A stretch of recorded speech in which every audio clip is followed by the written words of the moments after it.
साल से इतने दर्द में नहीं होते हम। हमारा 12 साल बर्बाद जो हुआ है ना, जो हम खून के आंसू रोए हैं, वो उनको, उनके बीवी बच्चों को क्या 7 जन्म रोएंगे वो। तो श्राप दे रही तरीके से श्राप दे रहे हैं, डंका पीट रहे हैं कि बेईमानों पे, लंपटे झंपटे वालों पे, चोरों पे हैं कि बोला हम बुलडोजर चलाते हैं, तो हम कैसे उसको विश्वास करेंगे? क्योंकि हमारे तो एक जितने उच्च अधिकारी हैं, एक से एक भ्रष्ट हैं, 5-6 अरे एकदम भ्रष्ट, ईमानदार है। 20 साल की लड़की, 2 बच्चों की माँ खत्म हो गई। हम बताओ भाई, नातियों का भी भार मेरे ही ऊपर आ गया। बताओ मैं अब क्या करूं? तो हम लोग भी तो देश की बेटी है, लेकिन हम लोगों का विकास और हम लोगों का साथ कहाँ रह जाता है? कहाँ चूक गए हैं हम?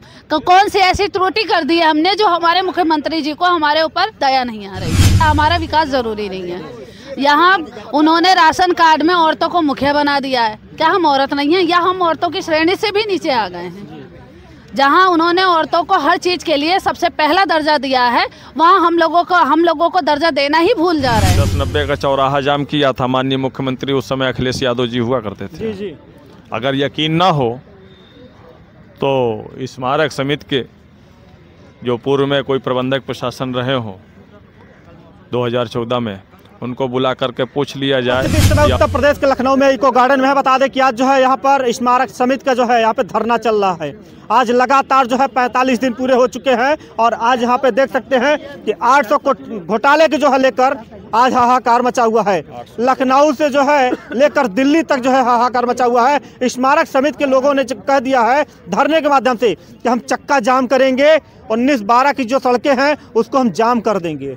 आइए जो है इनके जुबान से सुनते हैं कि इन्होंने क्या जो है जो आह्वान दिया है, क्या ये सही हो सकता है या फिर जो है हवाई में रह जाएगा? क्या नाम है आपका? मेरा नाम कौशल किशोर आदित्य है। हाँ।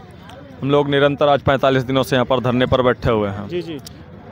और जैसा कि हमारे द्वारा ऐलान भी किया गया है कि कान योजना के माध्यम से जो तारीख और समय सुनिश्चित किया गया है, उस तारीख और समय पर जो जिन संगठनों को हमें समर्थन मिला है, उन सभी संगठनों के अध्यक्ष और महामंत्रियों को इस बात से संज्ञानित हैं वो कि किस तारीख में और किस समय पर हम लोगों को अपने कर्मचारियों को वहाँ भेजना है और उनको भी आना है। हम हवाई बात नहीं करते हैं। मैं इतिहास नहीं दोहराना चाहता हूँ। मैंने पूर्व में 2014 में 1090 का चौराहा जाम किया था माननीय मुख्यमंत्री उस समय अखिलेश यादव जी हुआ करते थे। अगर यकीन ना हो तो स्मारक समिति के जो पूर्व में कोई प्रबंधक प्रशासन रहे हो 2014 में, उनको बुला करके पूछ लिया जाए, या उस समय जो डीएम और एसपी रहे हों उनको भी बुला करके पूछ लिया जाए, या माननीय मुख्यमंत्री अखिलेश यादव जी से स्वयं पूछ सकते हैं माननीय मुख्यमंत्री। यहाँ पे एक बात आपको टोकना चाहेंगे, अगर आप लोग जो है चक्का जाम करते हैं तो आम जनमानस को कितनी दिक्कत होती है? देखिए, हम चक्का जाम करने के उद्देश्य से नहीं जा रहे हैं। हमको अगर 45 दिनों में नहीं सुना गया है तो हम सिर्फ यह बताने के लिए जा रहे हैं कि हमारा ये दर्द है, ये हमारी पीड़ा है और हम इतने संख्या बल के साथ वहाँ पर जाएंगे। उससे अगर यातायात प्रभावित हो रहे हैं, चक्का जाम हो रहा है, तो उसमें हमारा दोष नहीं है। क्यों? क्योंकि हम 45 दिनों से निरंतर जो है अनुशासन के दायरे में रहते हुए, कानून का पालन करते हुए, अपने दायित्व का निर्वहन करते हुए धरना प्रदर्शन कर रहे हैं। अगर इन 45 दिनों में अधिकारियों के द्वारा हमको मिला है तो सिर्फ सस्पेंशन मिला है, नोएडा बादलपुर स्थानांतरण मिले हैं, 200-300 कर्मचारियों का वेतन काटा गया है, तो ये हमारा समाधान नहीं है। हमारी मांगों को पूरा किया जाए। कोई भी सक्षम अधिकारी अगर तत्काल रूप से अगर शासनादेश भी नहीं निर्गत कर सकते हैं तो हमको लिखित, मौखिक नहीं, लिख करके दें कि ये मांगे हम आपकी पूरी करेंगे, 1 हफ्ते में पूरी करेंगे, 15 दिन में पूरी करेंगे, 1 महीने में पूरी करेंगे, और जो भी मांग है उसके साथ एक मांग के बगैर हम लोग समझौता करने वाले नहीं हैं। और यहाँ पे जितनी भी कर्मचारियों के ऊपर कार्रवाइयाँ हुई हैं, सस्पेंशन, नोएडा बादलपुर स्थानांतरण, और ये जिन भी कर्मचारियों का वेतन कटा है उनका वेतन, वो सारी कार्रवाइयाँ भी वापस लेनी होंगी। आइए और एक बहन है, इनसे भी बात करते हैं, क्योंकि यहाँ पे आज पूरा परिवार छोड़कर जो है आज इको गार्डन में आके बस चुकी हैं। क्योंकि अपना परिवार जो है एक ऐसा परिवार होता है, क्योंकि हमेशा जो है छत के नीचे हमेशा जो है अपने परिवार के पास रहते हैं तो हमेशा सुख और शांति मिलती है। मगर आज यहाँ पे जो है खुले आसमान के नीचे जो है रहकर आज एहसास हो रहा है कि सरकार और जो बड़े बड़े अधिकारी हैं वादा करते हैं कि हम ये कर देंगे, वो कर देंगे, आज धरातल पे आने पे पता चलता है कि इनका कुछ नहीं हुआ है। आज जो भी इनकी मांगे हैं उनको क्यों नहीं पूरा किया जा रहा है? क्योंकि ये अपनी मांगों को लेकर यहाँ तक जो है धरने पर क्यों आना पड़ा? अगर वहीं स्मारक में जो है इनकी बातों को जो है दफन कर दिया जाता, इनकी बातों को सुन लिया जाता, तो शायद ये जो है आज स्मारक यहाँ पे इको गार्डन में ना आती। क्या नाम है दीदी आपका? प्रेरणा जी, बहुत बहुत स्वागत है। क्या कहना चाहेंगे आप उच्च अधिकारियों को? क्या जो है आपकी मांगे जो है 45 दिन से आप लोग धरना दे रही हैं, क्या कहेंगे?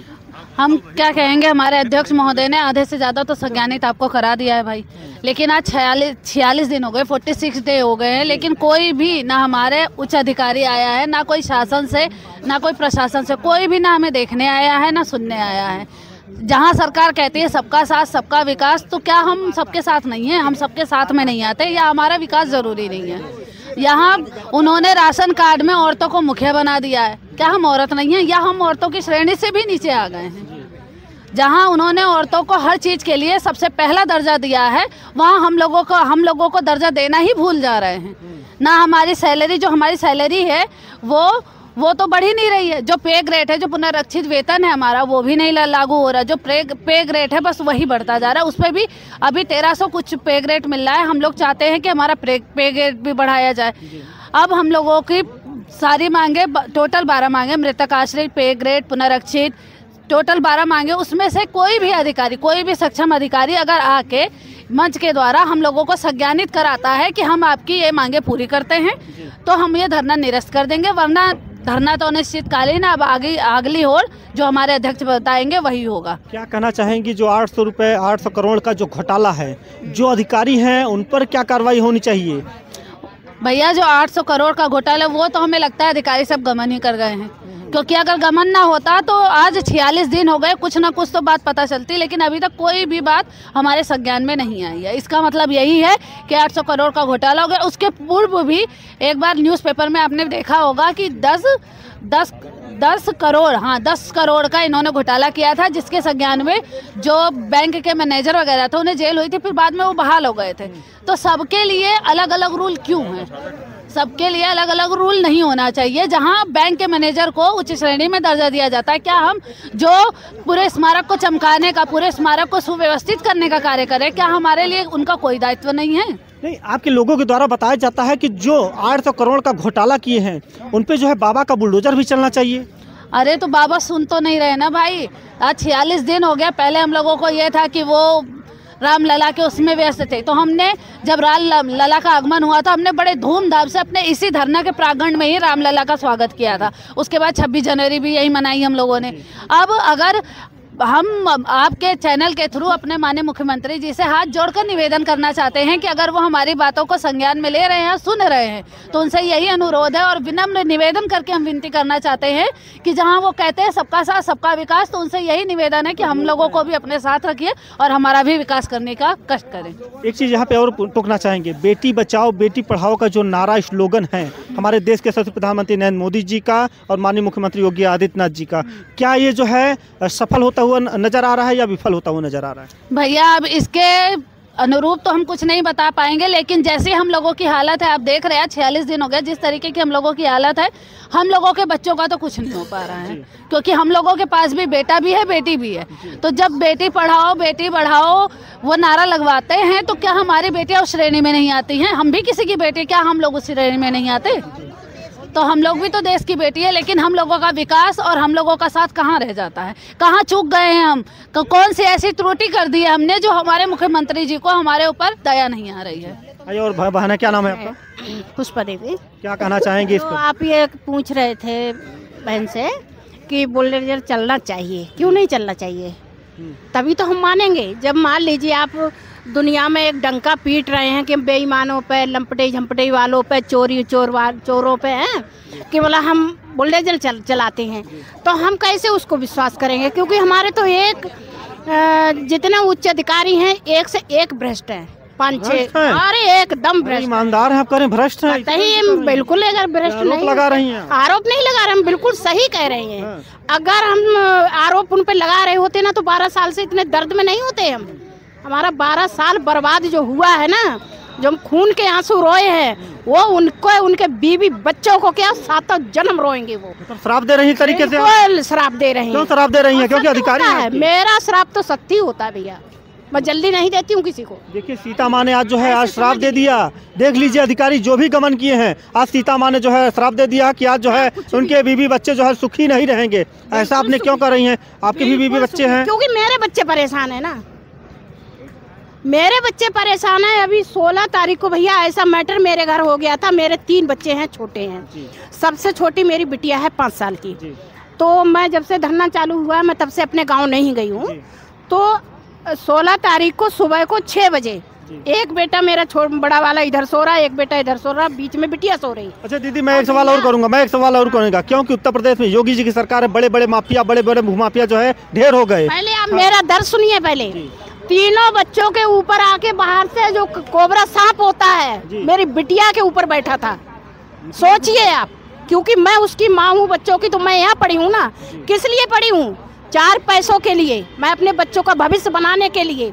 अगर हमारी आज सब कुछ ठीक होता तो मेरे बच्चे गांव क्यों होते किसी के पास? और कुछ हो जाता मेरे बच्चों को सांप काट लेता, कुछ कर लेता, तो कौन हमको वापस दे देता? तो इनके दर्द में तो हम यहाँ पड़े हुए हैं। बताओ आप। देखिए मैं तो यही कहना चाहूँगा, कहते हैं कि एक हमारी बहन कहते हैं रानी लक्ष्मीबाई कब बनती है? जब उसका दर्द जो है हद से पार हो जाता है तब। आज जो है कहते हैं पैर में कांटा चुभता है तो उसको नहीं निकालने पे वो नासूर बन जाता है। आज उसी तरीके से बहनें हो चुकी हैं, कह रहे हैं दर्द चाहे कितना भी हो मगर जुल्म हमको उठाना है। अब हमको जो है न्याय तो पाना है, योगी जी के पास जो है जाना है ना? बिल्कुल जाएंगे हम। क्या कहेंगी? बन जाएंगी? जाएंगे। न्याय नहीं मिलेगा क्या करेंगी आप? न्याय नहीं मिलेगा तो हम बुलडोजर बाबा के पास जाएंगे, अपना हक अधिकार मांगते ही रहेंगे। उन्हीं के नाम कर देंगे। बहानात मत दया करने से कोई बाबा के नाम ही अपना जीवन ही समर्पित कर देंगे। बात खत्म। बहन ऐसा नहीं करना, जिंदगी क्या करेंगे? जब मजबूर कर रहे हैं तो फिर हम करेंगे। योनि की बात जिंदगी मिलती है मेरे, तो फिर क्या करेंगे? फिर हमको वो न्याय क्यों नहीं देते हैं? नहीं न्याय मिलेगा क्योंकि दुनिया में डंका पीट रहे हैं कि सबका साथ सबका विकास। विकास हुआ है बहन जी, विकास बहुत हुआ है। विकास नहीं हुआ है, सब फर्जी बातें हैं। हम लोग निर्वाचन का भी काम करते हैं, स्मारक समिति का भी काम कर रहे हैं और बराबर काम करते रहते हैं। अभी आपको हम बताएं, नगर निगम का चुनाव हो रहा था तो हमारी ड्यूटी निर्वाचन में लगी हुई थी। हम निर्वाचन में काम कर रहे थे और 28 अप्रैल को पर्चियां बांटने का काम आया। हमने पर्चियां बांटी 28 को और 29 अप्रैल को मेरी लड़की का ट्रेन हादसे में एक्सीडेंट हो गया। मेरी लड़की ख़त्म हो गई और हम 2 तारीख को हम ड्यूटी के लिए हमको बुलाया गया। मैं जा रही थी ड्यूटी पे, मेरा पैर में एक्सीडेंट हो गया। मेरे पैर का एक्सीडेंट हो गया, पूरा ई रिक्शा मेरे पैर पे चढ़ गया। ये देखिए मेरा पूरा पैर खराब हुआ है, लेकिन मेरे साथ कोई हमदर्दी नहीं गई। हाँ, उन्होंने ये मुझे कहा कि आपको ये ड्यूटी करनी है, हम आपको इस समय नहीं बचा पाएंगे, लेकिन हमने पूरी ड्यूटी हक ईमानदारी से करी। लेकिन हमारे साथ कोई रियायत, कोई हमदर्दी नहीं करी गई है। इसीलिए हम बाबा साहब से करते हैं कि हम लोग स्मारक का काम भी कर रहे हैं, बेलों का भी काम कर रहे हैं, तो हमारे पर भी अपनी नज़र दृष्टि बनाए और हमारी जो 12 जो मांगे हैं जायज़, उनको पूरी करी जाए ताकि हम लोग भी और भी सेवाएँ करते रहें। देखिए बहन की छलकते हुए आंसू के देखिए, क्योंकि आज दर्द न होता तो शायद आंसू ना रोती। क्योंकि अगर 28 साल की लड़की, 2 बच्चों की माँ खत्म हो गई। हम बताओ भाई, नातियों का भी भार मेरे ही ऊपर आ गया। बताओ मैं अब क्या करूं? देखिए इनकी मांगों को सुनिए योगी जी, क्योंकि अपनी आंखें खोलिए, क्योंकि इनका भी विकास करिए। क्योंकि मैं यही उम्मीद करता हूं, आशा करता हूं कि आप लोग जो है इस वीडियो में कमेंट के जरिए अपनी राय जरूर देंगे। बहुत बहुत धन्यवाद।